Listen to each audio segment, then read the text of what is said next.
Good evening. আজি আপোনালোকৰ সৈতে ডাৰউইনৰ মতবাদৰ ওপৰত যি 30টা এমচিকিউ লৈ আহিছো সেই বিষয়ে আজি আলোচনা কৰিম। আপোনালোকে ভিডিঅটো স্কিপ নকৰাকৈ সম্পূৰ্ণ চাব। প্ৰথম প্ৰশ্নটো দি আছে ডাৰউইনে তেওঁৰ মতবাদ কোনখন পুথিত প্ৰকাশ কৰে? Option A the descent of man, option B the origin of species, option C principles of geology, option D the voyage of the Beagle. ইয়াৰ উত্তৰটো হ'ব option B the origin of species. তাৰ পিছৰ প্ৰশ্নটো দি আছে ডাৰউইনৰ মতে প্ৰাকৃতিক নিৰ্বাচনৰ উদ্দেশ্য কি? অপচন এ প্ৰাণীবোৰৰ ধ্বংস, অপচন বি বংশ বৃদ্ধি ৰোধ কৰা, অপচন চি উপযুক্ত প্ৰাণীবোৰৰ নিৰ্বাচন, অপচন ডি সকলো প্ৰাণীবোৰ টিকাই ৰখা, অৰ্থাৎ সকলো প্ৰাণীবোৰ টিকাই ৰখা, অপচন ডি। ইয়াৰ উত্তৰটো কি হ'ব? ডাৰউইনৰ মতবাদৰ মতে প্ৰাকৃতিক নিৰ্বাচনৰ উদ্দেশ্য হৈছে উপযুক্ত প্ৰাণীবোৰৰ নিৰ্বাচন, অৰ্থাৎ অপচন চি। 3 নম্বৰ প্ৰশ্নটো দি আছে ষ্ট্ৰাগল অফ এক্সিষ্টেন্স শব্দটোৰ অৰ্থ কি? ইয়াৰ অপচন কেইটা দি আছে জীৱ সৃষ্টিৰ অনুপযুক্ত জীৱৰ বাছনি, অপচন বি খাদ্যৰ স্থানৰ বাবে প্ৰতিযোগিতা, অপচন চি বিৱৰ্তনৰ থিৰ অৱস্থা, অপচন ডি জীৱৰ ধ্বংস। ইয়াৰ উত্তৰটো কি হ'ব? ষ্ট্ৰাগল অফ এক্সিষ্টেন্স শব্দটোৰ অৰ্থ কি হ'ব? খাদ্য আৰু স্থানৰ বাবে প্ৰতিযোগিতা, অপচন বি খাদ্য আৰু স্থানৰ বাবে প্ৰতিযোগিতা। তাৰ পিছৰ প্ৰশ্নটো দি আছে ডাৰউইনে বিৱৰ্তনৰ ব্যাখ্যা কোন ধাৰণাৰ আধাৰত দিছিল? অপচন এ জিন পৰিৱৰ্তন, অপচন বি পৰিৱেশৰ প্ৰভাৱ, অপচন চি প্ৰাকৃতিক নিৰ্বাচন, অপচন ডি মিউটেশ্যন।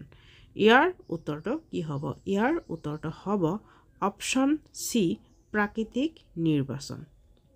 তাৰ পিছৰ প্ৰশ্নটো দি আছে ডাৰউইনৰ মতবাদত ভেৰিয়েশ্যন শব্দৰ অৰ্থ কি? অপচন এ প্ৰকৃতিত হেৰুৱা প্ৰাণী, অপচন বি প্ৰজাতিৰ মাজত উপযুক্ত বিভিন্নতা, অপচন চি মিউটেশ্যন সংঘটিত হোৱা, অপচন ডি পৰিৱেশৰ সৈতে মিল খোৱা। ডাৰউইনৰ মতবাদৰ ভেৰিয়েশ্যন শব্দটোৰ অৰ্থ কি হ'ব? অপচন বি প্ৰজাতিৰ মাজত উপযুক্ত বিভিন্নতা। তাৰ পিছৰ প্ৰশ্নটো দি আছে ডাৰউইনৰ মতে কিয় প্ৰাণীবোৰ জীৱিত থাকে? অপচন এ সিহঁতে খোৱা খাদ্যৰ বাবে, অপচন বি পৰিৱেশৰ সৈতে খাপ খুৱাব পৰাৰ বাবে, অপচন চি গতিৰ ওপৰত নিৰ্ভৰ কৰি, অপচন ডি মিউটেশ্যনৰ দ্বাৰা। ইয়াৰ উত্তৰটো কি হ'ব? অপচন বি পৰিৱেশৰ সৈতে খাপ খুৱাব পৰাৰ বাবে। তাৰ পিছৰ প্ৰশ্নটো দি আছে ছাৰ্ভাইভেল অফ দ্য ফিটেষ্ট শব্দগুচ্ছ কোনে প্ৰস্তাৱ দিছিল?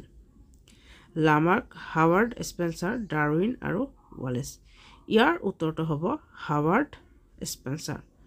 তাৰ পিছৰ প্ৰশ্নটো দি আছে ডাৰউইনে ক'ত নিজৰ অধ্যয়ন সম্পন্ন কৰিছিল? গালাপাগছ দ্বীপ, আমাজন অৰণ্য, আৰ্কটিক অঞ্চল, ছাহাৰা মৰুভূমি। ইয়াৰ উত্তৰটো হ'ব অপচন এ গালাপাগছ দ্বীপ। তাৰ পিছৰ প্ৰশ্নটো দি আছে ডাৰউইনৰ মতবাদৰ বৈশিষ্ট্য কি? এ জীৱন নিৰ্মাণ, বি জীৱৰ ধ্বংস, চি বিৱৰ্তনৰ ধাৰা, ডি জীৱৰ উৎস। ইয়াৰ উত্তৰটো হ'ব অপচন চি বিৱৰ্তনৰ ধাৰা। তাৰ পিছৰ প্ৰশ্নটো দি আছে ফিটনেছ শব্দটোৰ অৰ্থ কি? অপচন এ গতিৰ ওপৰত নিৰ্ভৰ কৰা, অপচন বি খাদ্যৰ যোগান, অপচন চি পৰিৱেশৰ সৈতে খাপ খোৱা, অপচন চি জীৱৰ শক্তি। ইয়াৰ উত্তৰটো কি হ'ব? ইয়াৰ উত্তৰটো হ'ব অপচন চি পৰিৱেশৰ সৈতে খাপ খোৱা। তাৰ পিছৰ প্ৰশ্ন দি আছে ডাৰউইনৰ মতে সকলো প্ৰাণীৰ উৎপত্তি হৈছে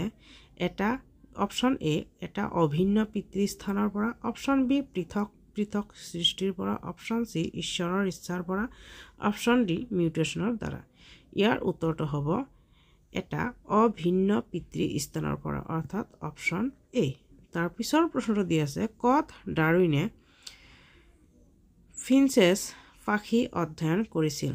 option A Madagascar option B Galapagos দ্বীপ অপশ্যন চি দক্ষিণ America option D Africa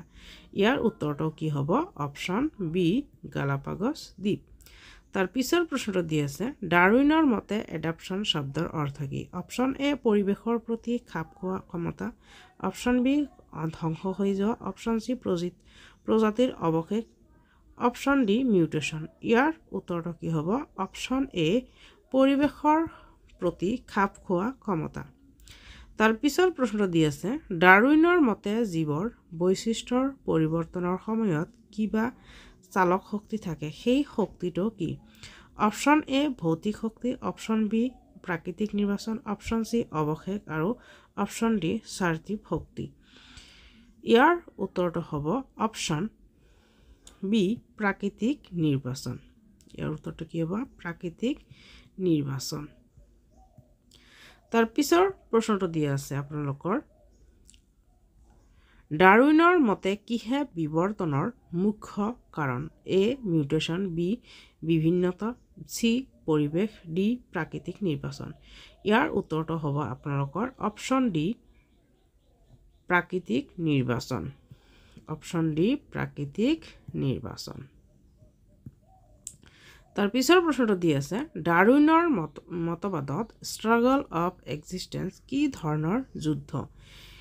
option A শক্তিৰ যুদ্ধ অপশ্যন বি খাদ্যৰ বাবে যুদ্ধ অপশ্যন চি জীৱনৰ বাবে যুদ্ধ অপশ্যন ডি স্থানৰ বাবে যুদ্ধ ইয়াৰ উত্তৰটো কি হ'ব অপশ্যন চি জীৱনৰ বাবে যুদ্ধ তাৰ পিছৰ প্ৰশ্নটো দি আছে ডাৰউইনৰ মতে যিসকল প্ৰাণী পৰিৱেশৰ সৈতে খাপ খুৱাব নোৱাৰে তেওঁলোক কি বংশবৃদ্ধি কৰে নে ধ্বংস হয় নে পৰিৱৰ্তিত হয় নে পৰিৱেশৰ ওপৰত আধিপত্য বিস্তাৰ কৰে ইয়াৰ উত্তৰটো হ'ব ধ্বংস হয় তাৰ পিছৰ প্ৰশ্ন দি আছে ডাৰউইনৰ মতে স্পেচিয়াছ শব্দৰ অৰ্থ কি এ পৃথক জীৱ বি একেটা ধৰণৰ প্ৰাণী অপশ্যন চি ধ্বংস হোৱা প্ৰাণী অপশ্যন ডি নতুন জীৱৰ সৃষ্টি ইয়াৰ উত্তৰটো হ'ব অপশ্যন বি একেটা ধৰণৰ প্ৰাণী তাৰ পিছৰ প্ৰশ্নটো দি আছে ডাৰউইনৰ মতবাদ কিমান বছৰত প্ৰস্তুত হৈছিল এ 20 বছৰত বি 10 বছৰত চি 5 বছৰত ডি 30 বছৰত ডাৰউইনৰ মতবাদ কিমান বছৰত প্ৰস্তুত হৈছিল 20 বছৰত প্ৰস্তুত হৈছিল তাৰ পিছৰ প্ৰশ্নটো দি আছে ডাৰউইনৰ মতে বিভিন্নতাৰ মূল কাৰণ কি ডাৰউইনৰ মতে বিভিন্নতাৰ মূল কাৰণ কি হ'ব এ মিউটেশ্যন বি পৰিৱেশ চি বিৱৰ্তন ডি প্ৰাকৃতিক নিৰ্বাচন ইয়াৰ উত্তৰটো কি হ'ব আপোনালোকৰ অপশ্যন বি পৰিৱেশ তাৰ পিছৰ প্ৰশ্নটো দি আছে আপোনালোকৰ ডাৰউইনৰ মতে পৰিৱেশৰ সৈতে খাপ খোৱা বৈশিষ্ট্যৰ নাম কি A variation B adaptation C mutation D evolution ইয়াৰ উত্তৰটো কি হ'ব বি এডাপশ্যন তাৰ পিছৰ প্ৰশ্নটো দি আছে আপোনালোকৰ ডাৰউইনৰ মতে কোনবোৰ গুণবিধ অধিক প্ৰাসংগিক এ শাৰীৰিক শক্তি বি পৰিৱেশৰ লগত খাপ খোৱাটো চি খাদ্যৰ যোগান ডি বংশগতি ইয়াৰ উত্তৰটো কি হ'ব আপোনালোকৰ অপশ্যন বি পৰিৱেশৰ লগত খাপ খোৱাটো তাৰ পিছৰ প্ৰশ্নটো দি আছে ডাৰউইনৰ মতবাদৰ ওপৰত ক্ৰিটিক কোন আছিল ডাৰউইনৰ মতবাদৰ ওপৰত ক্ৰিটিক কোন আছিল A Lamarck B Howard Spencer C Wallace আৰু ডি থমাছ হেস্কল ইয়াৰ উত্তৰটো কি হ'ব অপশ্যন ডি থমাছ হেস্কল তাৰ পিছৰ প্ৰশ্নটো দি আছে আপোনালোকৰ ডাৰউইনৰ মতে বিৱৰ্তনৰ সময়ত কি ধৰণৰ নিৰ্বাচন সম্পন্ন হয় A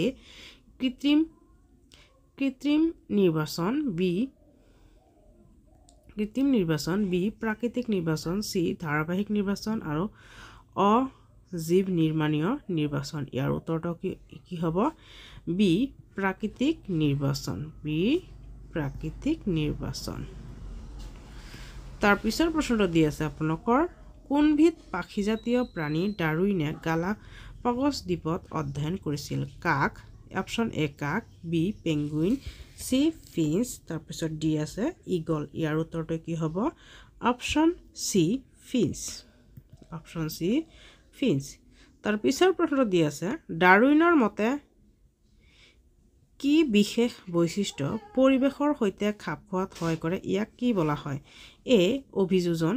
B mutation C বিবৰ্তন D ধ্বংস ইয়াৰ উত্তৰটো কি হ'ব আপোনালোকৰ অপশ্যন এ অভিযোজন অৰ্থাৎ এডাপশ্যন তাৰ পিছৰ প্ৰশ্নটো দিয়া ডাৰউইনৰ মতে বিবৰ্তনৰ দিশৰ ওপৰত প্ৰধান প্ৰভাৱ কোনে ৰাখে এ পৰিৱেশ আৰু খাদ্য বি অজীৱ নিৰ্মাণীয় কাৰণ চি পৰিৱৰ্তন আৰু নিৰ্বাচন ডি ভৌতিক শক্তি ইয়াৰ উত্তৰটো কি হ'ব আপোনালোকৰ অপশ্যন চি পৰিৱৰ্তন আৰু নিৰ্বাচন তাৰ পিছৰ প্ৰশ্নটো দি আছে আপোনালোকৰ অভাৰ প্ৰডাকশ্যন শব্দটোৰ অৰ্থ কি এ প্ৰাণীৰ অধিক হাৰত জন্মগ্ৰহণ কৰা বি খাদ্যৰ অধিক উৎপাদন চি পৰিৱেশৰ প্ৰতি বেয়া প্ৰভাৱ অপশ্যন ডি প্ৰজাতিৰ সৃষ্টিৰ অধিক হাৰ ইয়াৰ উত্তৰটো কি হ'ব আপোনালোকৰ প্ৰাণীৰ অধিক হাৰত জন্মগ্ৰহণ কৰা তাৰ পিছৰ প্ৰশ্নটো দি আছে ডাৰউইনৰ মতবাদৰ একোটা উদাহৰণ এ গালাপাগছৰ ফিঞ্চ পাখি বি কৃত্ৰিম নিৰ্বাচন চি ডাইনছৰৰ ধ্বংস ডি মৌমাখি আৰু ফুলৰ সম্পৰ্ক ডাৰউইনৰ মতবাদৰ এটা উদাহৰণ কি হ'ব আপোনালোকৰ গালাপাগছৰ ফিঞ্চ পাখি অপশ্যন এ তাৰ পিছৰ প্ৰশ্নটো দি আছে আপোনালোকৰ ডাৰউইনৰ মতবাদ কিয় অতি গুৰুত্বপূৰ্ণ তাৰ আগতে আপোনালোকক কৈ দিছোঁ ডেছক্ৰিপশ্যনত আপোনালোকৰ কাৰণে এটা গ্ৰুপৰ লিংক দিছোঁ এটা হ'ব আপোনালোকৰ টেলিগ্ৰাম চেনেলৰ লিংক আৰু এটা হৈছে আপোনালোকৰ হোৱাটছআপ গ্ৰুপৰ লিংক আপোনালোকে যদি যিকোনো ধৰণৰ পৰীক্ষাৰ কাৰণে হেল্প বিচাৰে অৰ্থাৎ আপোনালোকৰ যদি সহায় লাগে বিনামূলীয়াকৈ অৰ্থাৎ ফ্ৰী অফ কষ্ট যদি লাগে তেনেহ'লে আপোনালোকে সেই গ্ৰুপত জইন হৈ ল'ব যিকোনো ধৰণৰ প্ৰশ্ন আপোনালোকে সুধিব পাৰে আপোনালোকক উইদিন মিনিট আপোনালোকক এনচাৰখিনি দিয়া হ'ব যাৰ যেনেকুৱা ধৰণৰ প্ৰশ্ন নাথাকক কিয় আপোনালোকে তাত সুধিব পাৰে আৰু লগতে আপোনালোকে যদি জিটিপিজিটিৰ কাৰণে প্ৰস্তুতি চলাইছে তেনেহ'লে নিশ্চয় আপোনালোকে সেই গ্ৰুপত জইন হৈ ল'ব কাৰণ দৈনিক 50ৰ পৰা 100টা প্ৰশ্ন তাতে মই দি থাকোঁ আপোনালোকৰ কাৰণে নিশ্চয় প্ৰেক্টিছ হ'ব আপোনালোকে যদি বিচাৰে দৈনিক প্ৰেক্টিছ কৰিবলৈ তেনেহ'লে নিশ্চয় আপোনালোকে সেই গ্ৰুপত জইন হৈ ল'ব ডিছক্ৰিপশ্যনত আপোনালোকৰ লিংক দি আছে টেলিগ্ৰাম প্লাছ হোৱাটছআপ আৰু ফেচবুক পেজৰ লিংক দি আছে আপোনালোকে নিশ্চয় ফেচবুক পেজটো গৈ আপোনালোকে ফ'ল' কৰি দিব আৰু লগতে এই চেনেলটো ছাবস্ক্ৰাইব কৰিবলৈ নাপাহৰিব আৰু আহক আমি এই লাষ্ট প্ৰশ্নটো আলোচনা কৰোঁ লাষ্ট প্ৰশ্নটো কি আছে ডাৰউইনৰ মতবাদ কিয় অতি গুৰুত্বপূৰ্ণ ইয়াৰ উত্তৰটো হ'ব আগতে অপশ্যনকেইটা কৈ দিওঁ এ সৃষ্টিতত্ত্ব ব্যাখ্যা কৰা বি জীৱৰ বিৱৰ্তনৰ বিজ্ঞানসন্মত ব্যাখ্যা দিয়াৰ বাবে আৰু চি জীৱৰ ধ্বংসৰ কথা বুজাবলৈ আৰু ডি জীৱৰ সম্পদৰ বৃদ্ধি বুজাবলৈ ইয়াৰ উত্তৰটো কি হ'ব জীৱৰ বিৱৰ্তনৰ বিজ্ঞানসন্মত ব্যাখ্যা দিয়াৰ বাবে আৰু আপোনালোকে যদি ভিডিঅ'টো শেষলৈকে চাইছে আপোনালোকক মই এটা নম্বৰ দিছোঁ এই নম্বৰটোত আপোনালোকে যদি ডাৰউইনৰ তত্ত্বৰ ওপৰত যি 30টা MCQ আলোচনা কৰিলোঁ এই 30টা MCQ যদি বিচাৰে মই PDF আকাৰত আপোনালোকক নিশ্চয় পঠাই দিম আপোনালোকে পাৰ্চনেলি গৈ মেছেজ কৰিব আৰু নম্বৰটো হোৱাটছআপ নম্বৰটো কি দি আছে 8721957614 আপোনালোকে এই হোৱাটছআপ নম্বৰটোত গৈ আপোনালোকে ডাইৰেক্ট লিখি দিব লাগে যে ডাৰউইনৰ 30 MCQ মই লগে লগে আপোনালোকক সেই PDFটো আপোনালোকক পঠাই দিম ধন্যবাদ